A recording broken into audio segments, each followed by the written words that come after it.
America के Los Angeles शहर में लगी आग 12वें दिन भी बेकाबू है। कई इलाके अभी भी जल रहे हैं और उनके नजदीक रहने वालों को घर छोड़ने के लिए कहा गया है। इस बीच आग से मरने वालों की संख्या बढ़कर 27 हो गई है, जबकि दर्जनों लोग झुलसे हुए हैं। अभी तक 12,300 से ज्यादा भवन जलकर राख में तब्दील हो गए हैं। 150 अरब डॉलर से ज्यादा के नुकसान का अंदेशा है।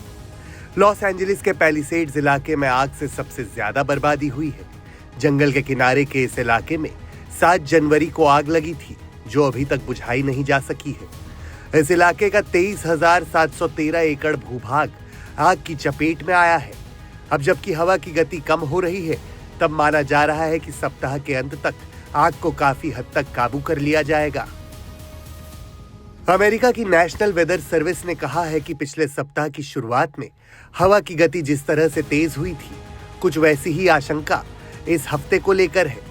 अगर मंगलवार और बुधवार को कैलिफोर्निया में हवा की गति तेज हुई तो आग फैलने का खतरा एक बार फिर बढ़ जाएगा। इस अवधि में ईटन में आग बुझाई जा सकती है और पैलिसेड्स में आग फैलने के खतरे को कम किया जा सकता है। लॉस एंजलिस क्षेत्र में जंगल की आग तबाही मचा रही है। इसके दुष्परिणाम से बचने के लिए कैलिफोर्निया के लोग एक बार फिर जलवायु सुपर फंड कानून बनाने की मांग कर रहे हैं।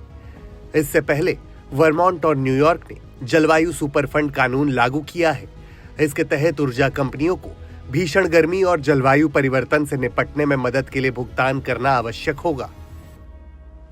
लॉस एंजलिस में लगी आग की वजह से पूरा हॉलीवुड तबाह हो गया है। जिस इलाके में आग लगी है, वो इलाका हॉलीवुड के सितारों के आशियानाओं को समेटे हुए है। इस आग में हॉलीवुड का जो हाल हुआ है, वो देखकर ही डर पैदा हो रहा है।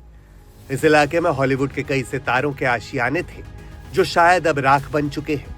आम लोगों के लिए तो अलर्ट अभी भी जारी है। आग कुछ कम हुई तो पैलिसेड्स और ईटन के इलाकों में चोरों का आतंक सामने आ गया। पुलिस ने इस मामले में 50 से ज्यादा गिरफ्तारियां की हैं। इसी के साथ पुलिस ने और दमकल विभाग ने अब एक नई मुहिम शुरू की है। इसके तहत जो अपराधी आग बुझाने में मदद करेगा, उसकी सजा कम कर दी जाएगी।